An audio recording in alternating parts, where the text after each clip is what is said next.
अस्सलाम वालेकुम। Mohammad Iqbal Khan, advocate from Iqbal international law services.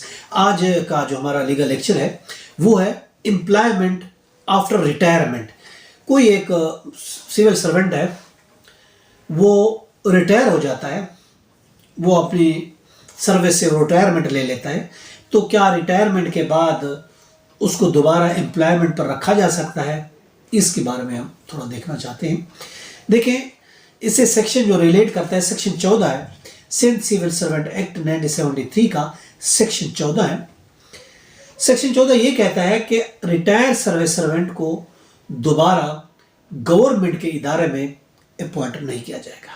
यानी एक दफ़ा अगर कोई गवर्नमेंट सर्वेंट रिटायर हो जाता है तो दोबारा उसको किसी उसी इदारे या फिर किसी भी दूसरे इदारे में अपॉइंट नहीं किया जाएगा जब तक, अब ये भी साथ है कि जब तक पब्लिक इंटरेस्ट के लिए ज़रूरी ना हो और उससे पहले उसी कंपिटेंट अथॉरिटी से मंजूरी ना ले ली गई। यानी इसमें थोड़ी एग्जम्पशन आ गई, यानी अपॉइंट नहीं किया जाएगा, लेकिन फिर कहा जाता है अगर उसकी अपॉइंटमेंट पब्लिक इंटरेस्ट के लिए ज़रूरी नहीं होती तो उसको नहीं किया जाएगा। अगर उसकी पब्लिक इंटरेस्ट के लिए उसकी ज़रूरी है अपॉइंटमेंट और कंपिटेंट अथॉरिटी उसकी मंजूरी देती है तो फिर उसको अपॉइंट किया जा सकता है।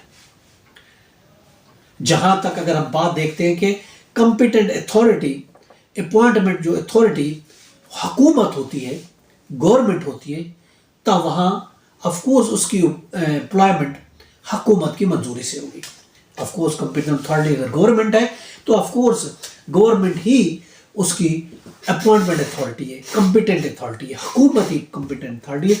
तो उसकी अगर वो कहती है कि नहीं, पब्लिक इंटरेस्ट के लिए इसका दोबारा अपॉइंट होना, भले ये रिटायरमेंट हो चुका है, इसका होना ज़रूरी है, तो उसको अपॉइंट किया जा सकता है।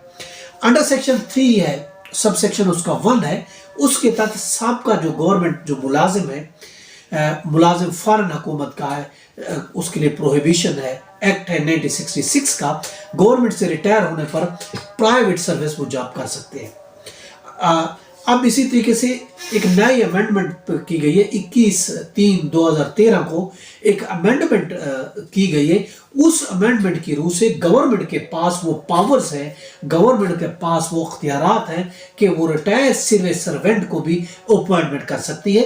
उसके पास ये अख्तियार है कि अगर कोई रिटायर भी हो गया है तो भी उसके पास अख्तियारात है कि दोबारा उसको अपॉइंटमेंट कर सकती है, जहां उनके नज़दीक उसकी एक्सपर्टीज हुकूमत के लिए और अवामी मफाद के लिए for the benefit of the people ज़रूरी है।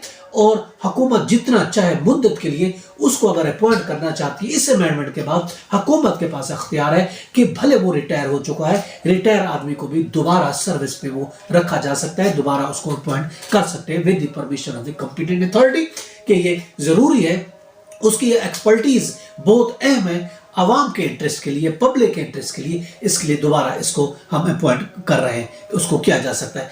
चीफ मिनिस्टर की ये भी पावर है कि वो अंडर सेक्शन 14 के तहत सिंध सिविल सर्वेंट एक्ट के तहत अमेंडमेंट जो हुई है, 2013 में अमेंडमेंट हुई है, उसको सीएम को अभी अख्तियार दे दिया गया है कि किसी भी रिटायर पर्सन को, किसी भी रिटायर मुलाजिम को जो सर्विस से रिटायर हो चुका है, वो दोबारा से उसको अपॉइंट कर सकता है। सिर्फ यही कि वो ये वजह देगा चूंकि पब्लिक उसकी एक्सपर्टीज इतनी है जो कि पब्लिक इंटरेस्ट के लिए, पब्लिक मफाद के लिए ज़रूरी है, इससे इस्तिफादा हासिल किया जाए, इसलिए हम उसको अपॉइंट कर रहे हैं। वो सीएम जो है दोबारा से किसी भी रिटायर मुलाजिम को सेक्शन 14 के तहत सिंध सिविल सर्वेंट एक्ट 1973 के तहत वो दोबारा उसको जॉब पे रख सकता है, उसको दोबारा अपॉइंटमेंट कर सकता है। ये तो हमारा आज का लीगल लेक्चर, इसके साथ मुझे इजाज़त दीजिए, फिर मिलेंगे। हैव अ नाइस डे, अल्लाह हाफिज़।